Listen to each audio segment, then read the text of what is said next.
नमस्ते बच्चों, स्वागत है आपका हमारे YouTube channel mission school education में। हम पढ़ रहे हैं ओलंपियाड प्रश्न बैंक की किताब को, और यह जो किताब है इसमें जो प्रश्न दिए गए हैं वह आपके NAS ओलंपियाड और राष्ट्रीय मेरिट मीन्स परीक्षा में आने वाले हैं। NMMS जो परीक्षा होनी है उसमें आने वाले हैं। आज हमारा जो ओलंपियाड प्रश्न बैंक का हिंदी विषय का जो वीडियो है यह पार्ट 2 है। इसके पहले का वीडियो आपको हमारे इसी जो है वीडियो की लिस्ट में प्लेलिस्ट मिल जाएगा, आप उनको भी देख लें। आज हम प्रश्न संख्या 19 से प्रश्न संख्या 50 तक पढ़ेंगे। यदि आपको वीडियो पसंद आए तो इसको लाइक कर लें, साथ ही हमारे चैनल को सब्सक्राइब कर लें। यदि शिक्षक साथी इस वीडियो को देख रहे हैं तो ज़्यादा से ज़्यादा तक इसको शेयर करें ताकि सभी बच्चों तक यह वीडियो पहुंच सके और वह अपना अध्यापन का कार्य कर सकें। सरकार का जो उद्देश्य है ओलंपियाड के माध्यम से बच्चों में ज्ञानवर्धन हो और उनके अंदर एक अच्छे तरीके से विशेष जो सब्जेक्ट का कंटेंट है वह पहुंचे। इसके लिए आप भी हमारी हेल्प कर सकते हैं, वीडियो को शेयर करके बच्चों तक पहुंचा सकते हैं। बढ़ते हैं आज के पहले प्रश्न की तरफ। आज हम पढ़ेंगे विलोम शब्दों के बारे में और संज्ञा के बारे में, साथ ही पढ़ेंगे मुहावरों के बारे में। बढ़ते हैं आज के पहले प्रश्न की तरफ। बच्चों, आज का हमारा पहला प्रश्न है जनहित का विलोम होगा। इसके पहले हम विलोम शब्द के बारे में थोड़ा सा जान लेते हैं। जो विलोम शब्द है इसकी परिभाषा है एक दूसरे के विपरीत या उल्टा अर्थ देने वाले शब्दों को विलोम शब्द कहते हैं। ऐसे शब्द जो एक दूसरे के विपरीत या फिर उल्टा अर्थ देते हैं उनको बोलते हैं विलोम शब्द। सभी को ये परिभाषा याद हो गई होगी, इसको भी आप याद कर लेना है। ये आपके सिलेबस में है, हो सकता है आपके नॉर्मल पेपर जो आपके होते हैं उसमें भी ये परिभाषा पूछी जाए। शुरू करते हैं आज का पहला प्रश्न। आज का हमारा पहला प्रश्न है जनहित का विलोम होता है। जनहित मतलब होता है सबका, जनता का। तो जनता का उल्टा अर्थ या जनहित का उल्टा अर्थ होगा स्वाहित, मतलब अपना खुद का हित। इसलिए जनहित का विलोम शब्द होगा स्वाहित। इस प्रश्न का उत्तर है ऑप्शन नंबर बी। बढ़ते हैं हम अपने अगले प्रश्न की तरफ।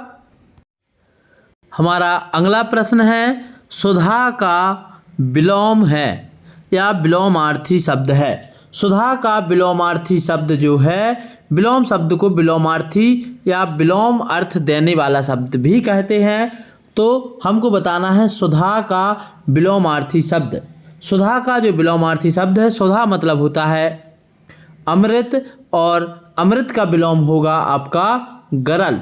क्योंकि गरल का हमने जब पर्यायवाची शब्द पढ़ रहे थे उस समय जब अमृत के शब्द पूछे गए थे, हमने जब आपको गरल का अर्थ बताया था जहर या विष। तो जो है सुधा का विलोम होगा गरल, क्योंकि सुधा का मतलब होता है अमृत और अमृत का विलोम होता है विष या जहर, और उसी को बोलते हैं गरल।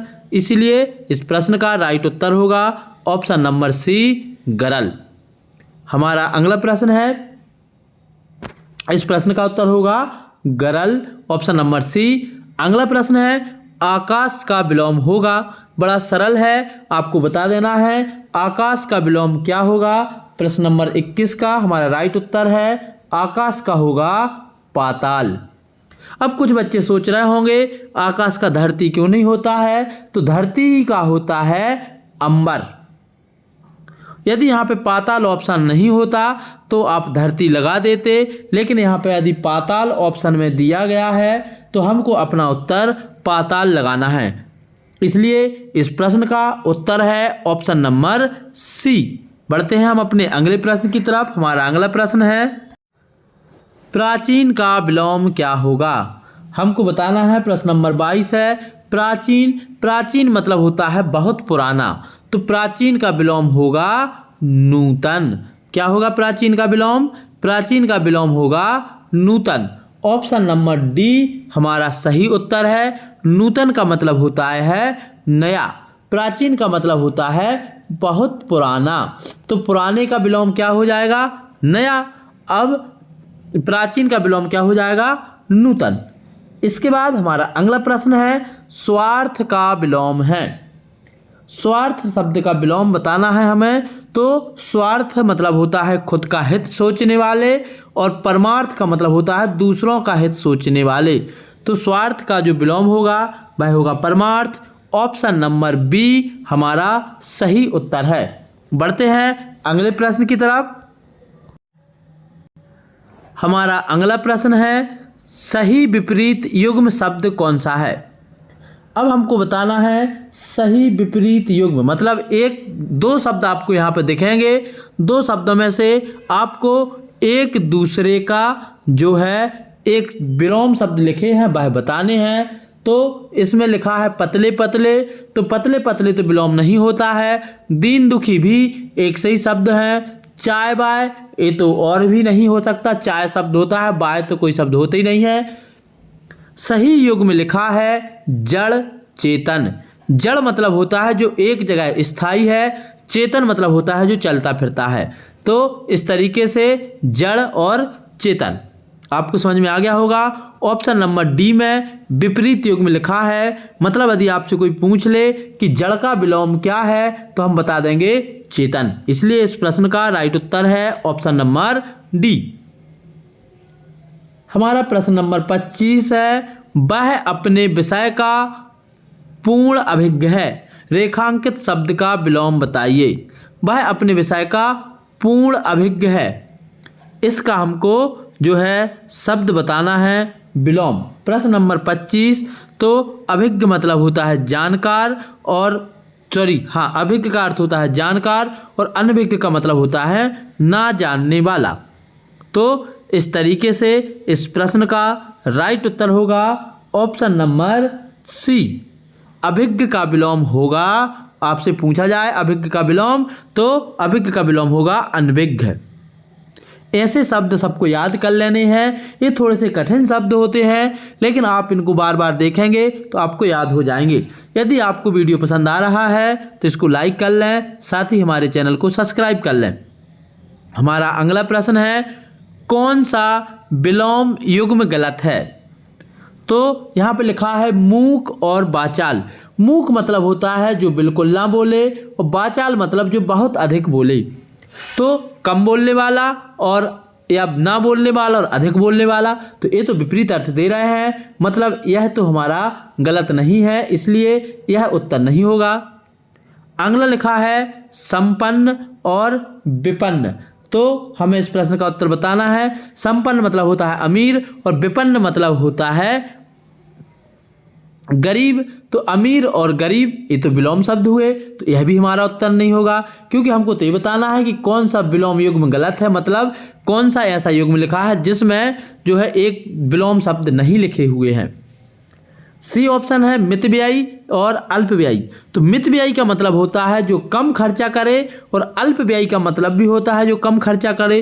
तो ये विलोम थोड़ी हुए, ये तो एक दूसरे के समानार्थी हुए और समानार्थी हुए और हमसे पूछा गया है विलोम, इसलिए जो हमारा यहाँ पे गलत युग्म होगा वह आपका होगा ऑप्शन नंबर सी, जो कि गलत है। और हमको यही बताना था कि कौन सा युग्म गलत है। तो मितव्ययी और अल्पव्ययी गलत युग्म है, बाकी सब सही है। यदि आपसे पूछा जाए मूक का विलोम तो हम वाचाल बता सकते हैं, संपन्न का विलोम हम विपिन्न बता सकते हैं, सम्मुख का विलोम हम विमुख बता सकते हैं, लेकिन मितव्ययी का विलोम अल्पव्ययी नहीं होता है। इसलिए ऑप्शन नंबर सी हमारा सही उत्तर है। हमारा अगला प्रश्न है निम्नलिखित में से किस विकल्प में पालतू शब्द का विलोम है। प्रश्न नंबर 27 है, हमको इसका उत्तर बताना है। तो पालतू का विलोम क्या होगा, घरेलू, थलचर, नभचर या जंगली।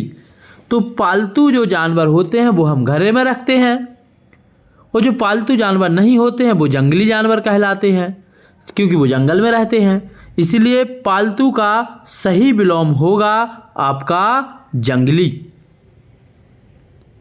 इसके बाद हमारा अगला प्रश्न है, बढ़ते हैं अगले प्रश्न की तरफ। प्रश्न नंबर 28, एक दूसरे के विपरीत या उल्टा अर्थ देने वाले शब्द क्या कहलाते हैं। ये प्रश्न तो पूरा का पूरा हमारी परिभाषा से आ गया। हमको बताना है जो हमने अभी परिभाषा पढ़ी हुई है कि विपरीत अर्थ देने वाले शब्द क्या कहलाते हैं, तो हम तो पढ़ के आए हुए हैं, विपरीत अर्थ देने वाले शब्द कहलाते हैं विलोम शब्द। इसलिए ऑप्शन नंबर बी हमारा होगा सही उत्तर। उल्टा अर्थ देने वाले शब्द क्या कहलाते हैं, विलोम शब्द। अब हमारा अगला टॉपिक आ गया। विलोम शब्द सबको समझ में आ चुके होंगे कि उल्टा अर्थ देने वाले शब्दों को हम बोलते हैं विलोम शब्द। तो उल्टा अर्थ जो शब्द दें उनको बोलेंगे विलोम शब्द। अब पढ़ते हैं हम संज्ञा के बारे में। संज्ञा के बारे में पढ़ लेते हैं हम। यहाँ पर संज्ञा की परिभाषा भी दी गई है। संज्ञा की परिभाषा यहाँ पे लिखी है कि किसी व्यक्ति, वस्तु, स्थान और इसी में शब्द जोड़ लेना है भाव आदि के नाम को संज्ञा कहते हैं। किसी व्यक्ति, वस्तु, स्थान, भाव आदि के नाम को संज्ञा कहते हैं। ये सबको याद कर लेना है। इसके प्रश्न अब हम हल करेंगे। आपकी स्क्रीन पर जो है परिभाषा ओपन हो गई है। हमने वहाँ पे पढ़ लिया था किसी व्यक्ति, वस्तु, स्थान और भाव के नाम को संज्ञा कहते हैं। जैसे रोहन एक व्यक्ति का नाम है, कुर्सी एक वस्तु का नाम है, भोपाल एक स्थान का नाम है और दयालु, दयालु मतलब दया, दया जो है एक तरीके का भाव है। जैसे गुस्सा, दया, खुशी, हंसी, आनंद, ये सब क्या है, भाव है। बेईमानी ये भी एक भाव है। भोपाल एक जगह का नाम है, कुर्सी एक वस्तु का नाम है, रोहन एक व्यक्ति का नाम है। तो जो हमारी परिभाषा में लिखा है कि किसी व्यक्ति, वस्तु, स्थान और भाव के नाम को संज्ञा कहते हैं। अब यहाँ पर संज्ञा से संबंधित कुछ प्रश्न दिए गए हैं, उनको हल करेंगे और आगे बढ़ेंगे। प्रश्न नंबर 29 है, निम्नलिखित शब्दों में संज्ञा पुनरुक्ति शब्द है। हमको बताना है यहाँ पर संज्ञा पुनरुक्ति शब्द कौन सा है। जैसे लिखा है कौन कौन, गांव गांव, धीरे धीरे, बड़े बड़े। तो इस प्रश्न का हमको राइट उत्तर बताना है। तो यहाँ पर जो प्रश्न नंबर 29 है, इसमें पुनरुक्ति शब्द मतलब होता है एक ही शब्द बार बार आए। तो धीरे धीरे या बड़े बड़े एक ही चीज़ के लिए प्रयोग हो रहा है, बड़े बड़े भी एक ही चीज़ के लिए प्रयोग हो रहा है। लेकिन जो गांव गांव शब्द है हमारा सही उत्तर है प्रश्न नंबर 29 का ऑप्शन नंबर बी, गांव गांव, यही आपका संज्ञा पुनरुक्ति शब्द है। बढ़ते हैं अगले प्रश्न की तरफ। हमारा अगला प्रश्न है, बाजार में चांदी की चमक बढ़ती जा रही है, वाक्य में चांदी शब्द क्या है। हमको बताना है चांदी शब्द क्या है। तो हमने देखा बाजार में चांदी की चमक बढ़ती जा रही है। वो चांदी तो एक तरीके की वस्तु का नाम है, क्योंकि हम देखते हैं चांदी के बहुत सारे आभूषण होते हैं। जैसे आपने देखा होगा पायल है, अंगूठी है, ये सब चांदी की बनी होती हैं। तो एक तरीके की वस्तु हुई, और वस्तु हुई तो हम पढ़ के आए हैं कि किसी व्यक्ति, वस्तु, स्थान और भाव किसी का भी नाम हो वो सब संज्ञा कहलाते हैं। इसलिए इस प्रश्न का राइट उत्तर होगा ऑप्शन नंबर सी, क्योंकि चांदी जो है कैसा शब्द है, एक तरीके का संज्ञा शब्द है। बढ़ते हैं अगले प्रश्न की तरफ। हमारा आज का अगला प्रश्न है, भारत कृषि प्रधान देश है। इसमें भारत जो है कृषि प्रधान देश है, इस वाक्य में भारत है। हमको बताना है कि जो भारत कृषि प्रधान देश है इसमें भारत क्या है। जातिवाचक संज्ञा, भाववाचक संज्ञा, व्यक्तिवाचक संज्ञा या समूहवाचक संज्ञा। अभी हमने जो पढ़ा था वहाँ पर संज्ञा के प्रकार नहीं पढ़ाए थे। तो संज्ञा के प्रकार भी होते हैं। जैसे जहाँ पर एक बड़े ग्रुप की बात हो तो वहाँ पर होती है जातिवाचक संज्ञा। जहाँ पर किसी एक व्यक्ति विशेष या एक स्थान विशेष की बात हो वहाँ पे होती है आपकी व्यक्तिवाचक संज्ञा। और जहाँ पर भाव की बात हो वहाँ पे होती है भाववाचक संज्ञा। इस तरीके से हमने देखा भारत। अब भारत कितने हैं, भारत तो केवल एक ही है, इसलिए भारत कैसा शब्द होगा, भारत आपका होगा व्यक्तिवाचक संज्ञा, क्योंकि भारत तो पूरी दुनिया में एक ही है और जब एक ही चीज़ है तो वह व्यक्तिवाचक में आ जाएगा। इसलिए इस प्रश्न का उत्तर है ऑप्शन नंबर सी, भारत जो है व्यक्तिवाचक संज्ञा है। हमारा अगला प्रश्न है जातिवाचक संज्ञा है। अब यहाँ पर नाम दिए गए हैं कुछ, जैसे नाम दिया है मोहन, बचपन और हिमालय। तो बचपन तो जो है आपका जातिवाचक संज्ञा नहीं है, ये तो भाववाचक है। मोहन एक व्यक्ति का नाम है, इसलिए व्यक्तिवाचक संज्ञा है। हिमालय एक पहाड़ का नाम है और पूरी दुनिया में हिमालय तो एक ही है, तो ये भी आपका व्यक्तिवाचक संज्ञा होगा। महिला, अब यहाँ पर महिला शब्द का प्रयोग हुआ है। महिला शब्द जैसे ही हमने देखा तो महिला एक पूरी की पूरी जाति है। दुनिया में जितनी महिलाएं हैं, जब हम महिला शब्द बोलते हैं तो सब के बारे में जो है रिप्रेजेंट करती हैं या सबको प्रस्तुत करती हैं, इसलिए महिला शब्द होगा आपका जातिवाचक संज्ञा। प्रश्न नंबर 32 का सही उत्तर है महिला। हमारा अगला प्रश्न है मानवता, राष्ट्रीयता शब्द उदाहरण हैं। मानवता और राष्ट्रीयता शब्द जो किस चीज़ के उदाहरण हैं, तो चाहे कोई सा भाव हो या फिर राष्ट्रीयता शब्द हो, सबके सब जो है हमारे कैसे शब्द हैं, भाव हैं। चाहे किसी के प्रति अच्छी भावना हो, देश के प्रति देशभक्ति की भावना हो, ये शब्द कहलाते हैं आपके भाव। इसलिए यहाँ पे कौन सी संज्ञा होगी, यहाँ पे होगी भाववाचक संज्ञा। प्रश्न नंबर 33 का राइट उत्तर होगा ऑप्शन नंबर सी। बढ़ते हैं हम अपने अगले प्रश्न की तरफ। हमारा अगला प्रश्न है लड़कियां खेल रही हैं, वाक्य में शब्द है। अब यहाँ पर शब्द आया है लड़कियां खेल रही हैं, वाक्य में लड़कियां शब्द कैसा है, व्यक्तिवाचक संज्ञा, भाववाचक या जातिवाचक। जब जो है एक से अधिक किसी भी ग्रुप की बात हो तो वहाँ पर होती है जातिवाचक संज्ञा। इसलिए यहाँ पर जो सही उत्तर होगा ऑप्शन नंबर सी, लड़कियाँ कैसा शब्द है, जातिवाचक। इसलिए जो है इस प्रश्न का उत्तर होगा जातिवाचक संज्ञा। ऑप्शन नंबर सी सही उत्तर है। हमारा अगला प्रश्न है संज्ञा शब्द के स्थान पर प्रयोग किया जाने वाला शब्द क्या कहलाता है।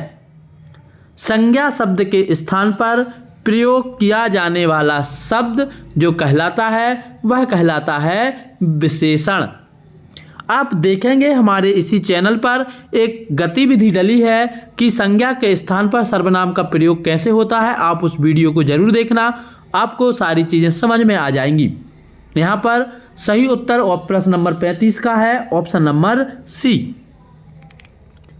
अगला शब्द है जातिवाचक संज्ञा है। भोपाल, कृष्ण, गाय या मित्रता। तो यहाँ पर जो ऑप्शन दिए गए हैं इनके हिसाब से पूरे की पूरी जाति विशेष का जो बोध कराती है वह शब्द है आपका गाय। गाय जब हम बोलते हैं तो जितनी भी दुनिया की गाय हैं ये सबको प्रस्तुत करती हैं, इसलिए ये हुई जातिवाचक संज्ञा। भोपाल हुई आपकी स्थानवाचक संज्ञा, कृष्ण हुआ आपका व्यक्तिवाचक संज्ञा और मित्रता हुई आपकी भाववाचक संज्ञा। बढ़ते हैं हम अपने अगले प्रश्न की तरफ। हमारा अगला प्रश्न है व्यक्तिवाचक संज्ञा का उदाहरण है। क्या है हमारा अगला प्रश्न, व्यक्तिवाचक संज्ञा का उदाहरण है। यहाँ पर हमको बताना है कि व्यक्तिवाचक संज्ञा है कलम, जयपुर, मिठास या हिमालय।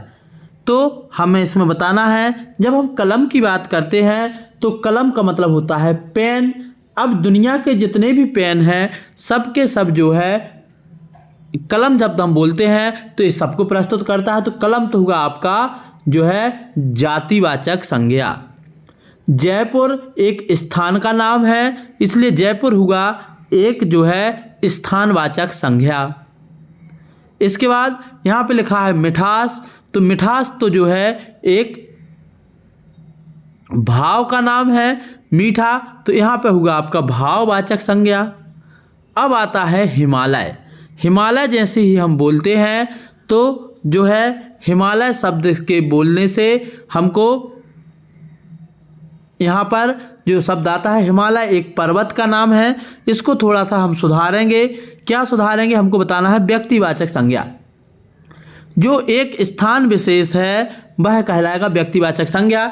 जयपुर एक स्थान का नाम है, लेकिन सब जगह जयपुर नहीं है। एक जयपुर केवल एक ही है, इसलिए इस प्रश्न का उत्तर होगा option number C, Jaipur. Jaipur में है आपकी व्यक्तिवाचक संज्ञा। इसको आपको याद कर लेना है। और मिठास में है आपकी भाववाचक संज्ञा। यहाँ पे हिमालय शब्द दिया गया है, तो हिमालय पूरी की पूरी एक पर्वत श्रृंखला का नाम है।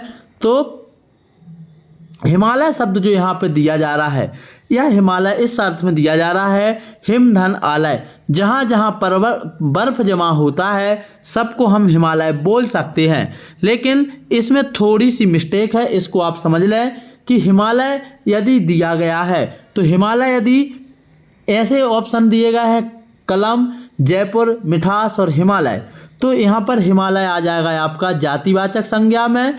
लेकिन यदि यहाँ पर जयपुर नहीं लिखा होता, यहाँ पर कुछ और लिखा होता, तो फिर हिमालय आ जाता आपका व्यक्तिवाचक संज्ञा में। इस प्रश्न का सही उत्तर है ऑप्शन नंबर सी, जो है व्यक्तिवाचक संज्ञा का उदाहरण है आपका जयपुर। हमारा अगला प्रश्न है, किसी भी वस्तु, व्यक्ति, प्राणी, गुण, भाव और स्थिति का नाम बताने वाले शब्द क्या कहलाते हैं? तो किसी वस्तु का नाम हो, व्यक्ति का नाम हो, प्राणी का नाम हो, गुण या भाव का नाम हो, ऐसे शब्द जो बताते हैं उनको बोलते हैं संज्ञा। किसी वस्तु, व्यक्ति, प्राणी, गुण, भाव आदि के नाम को हम संज्ञा कहते हैं। इसी के साथ हमने संज्ञा शब्दों को पढ़ लिया है। अब हमारा अगला टॉपिक है अनेकार्थी शब्द। आज के इस वीडियो में इतना ही। अंत तक वीडियो देखने के लिए आप सभी का बहुत बहुत धन्यवाद। यदि आपको वीडियो पसंद आया है तो एक बार कमेंट में जय हिंद जरूर लिखें। अंत तक वीडियो देखने के लिए आप सभी का बहुत बहुत धन्यवाद। जय हिंद।